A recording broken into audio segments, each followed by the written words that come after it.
Hey everyone, I wanted to give a quick story. In 2003, the 120 acres that my father-in-law had out here was logged by the McNamara family, and very awesome family. Over the course of the years, my wife and I met, got married in '04, and through the years I've come out to this property visiting my father-in-law in northern Michigan. And I would say when we moved from Hawaii, we were much closer. So that was about 2012, right after Bree was born. And my dad passed, Jody, my dad that raised me. And I became very close to Dennis, Vicky's dad. And over the years, I would come out to this property, probably starting in 2015. So about 10 years ago.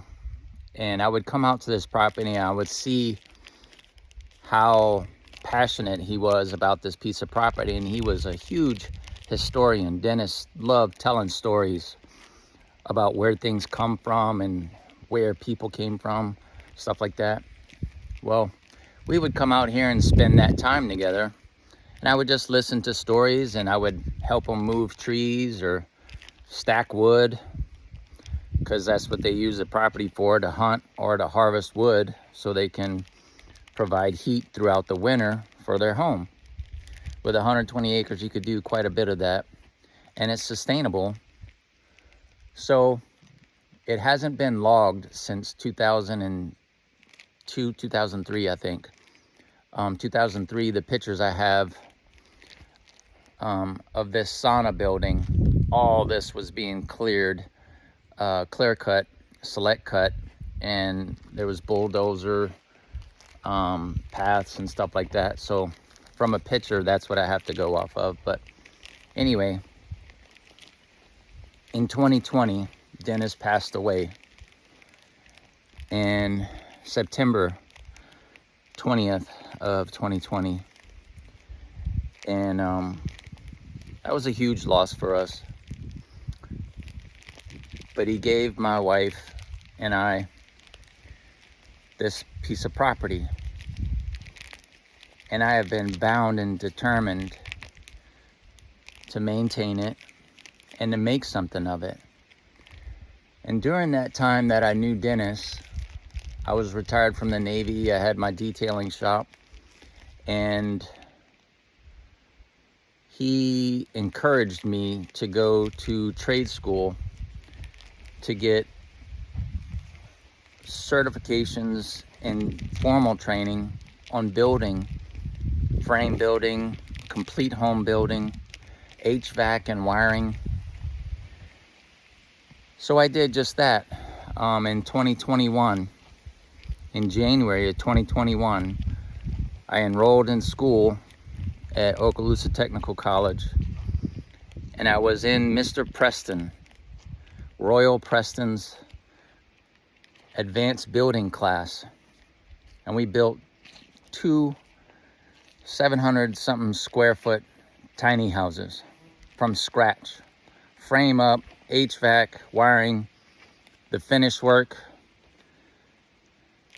and then they got auctioned off in the state, and they would raise money that way to buy new supplies to build more houses. And I learned so much stuff from Royal, which became a very good friend of mine. And he taught me so much stuff about patience, being meticulous, measuring, doing things the right way, but a lot of insight into how construction was done the right way and stuff. Well, fast forward to now, This building right here, there, I can point. That building right here, I think was brought, it was an old garage, and it was brought in, I think in the late 40s or 50s. And my father-in-law won the 40 acres that we're on right now. His dad, Norris,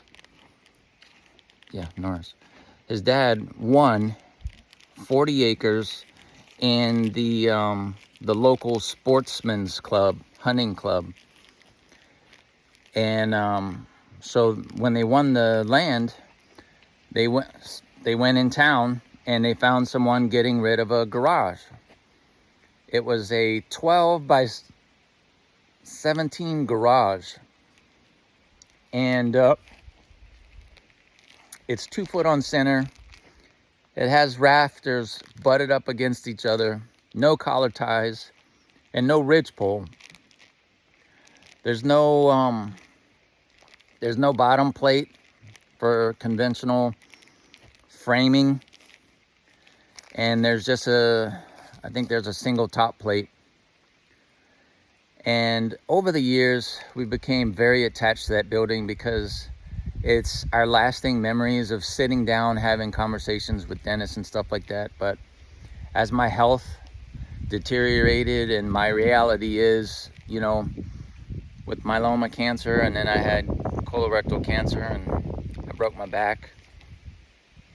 But I'm out here, and I'm trying to make myself, my life, I want to be a part of something special. And this place, from a dad point of view, Vicky's dad gave this land to us. And there's no water, there's no power, it's extremely remote, but it's just a huge piece of land, and I'm gonna make something of it.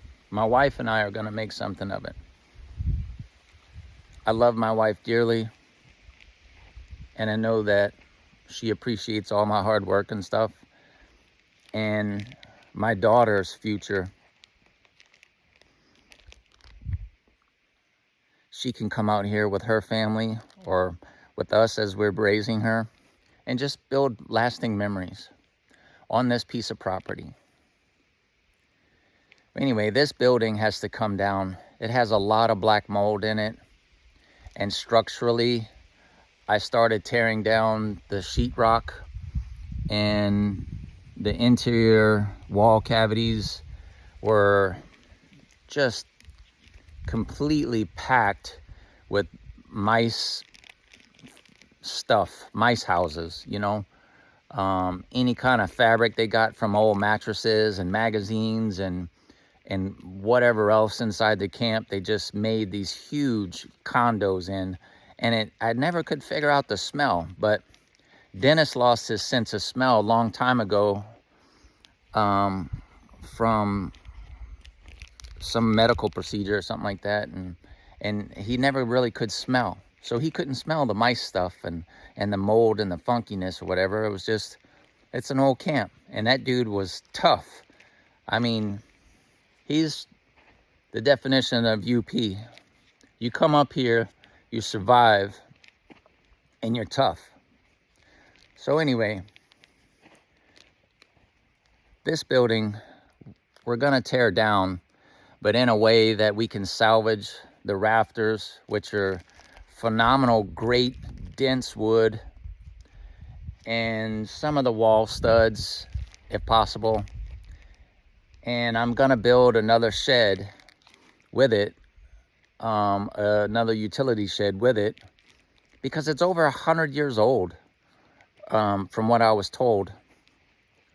And to me, that's just, you know, significant if I can accomplish that. And right here is zero tree roots or anything like that. It's been cleared for quite some time, and I'm gonna build a 14 by 24 building, and it's going to be a workshop, a solar panel array system in it. I'm going to have a direct vented propane heat system in it, so I'm going to insulate it, and it's going to be whatever I can make it maximize the building. It's not just going to be a shed. I'll be able to bring in a four-wheeler or my tractor or my side-by-side or something like that. I can change the oil, work on an axle, something like that, and then get it out of there. I'll have cabinets, I'll have workshop, wood cutting things, and I'll be able to use this logistically to get out of the bugs, sit down in a nice seat in the shade, because I can't really sit in there, and go from there. I want to build a deck on the outside of it, make it really, really nice. I built a wood pallet storage rack. It's high off. I'm gonna repaint it, but my friend Carnice gave me this pallet rack a long time ago from Fort Walton. So it's kind of sentimental, but I made something out of that thing, and it's super cool. I rebuilt the rock wall right here, and a beautiful birch tree next to the building. And then this building right here, my father-in-law, I mentioned, he built in 2003. It's a sauna. And here is a septic tank. So the septic field runs out. And inside here, way off grid, I have a toilet. So my girls and I can use the bathroom, or anyone that visits out here. And you could honestly just get changed in here if you want and stuff. And this was made really nice, but it's turning into this utility closet, and I don't like it. So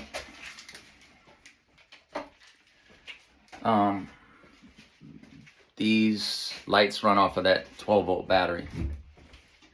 So in here, it's a really cool sauna. Wood burning stove. You have the rocks on top. You douse it with water, then you can make steam. So in here, it's all tongue and groove cedar and pine. It's really nice. But I want to finish, like the trim work and stuff. I want to coat the walls and definitely improve it. So when you come out here, I'll have my workshop building, and then I have this sauna that I can use the bathroom and stuff in peace. And then I could take a sauna bath, at the end of the day, and just sweat and wipe off and get clean and relax and just be out here. I mean, it is super quiet, very peaceful.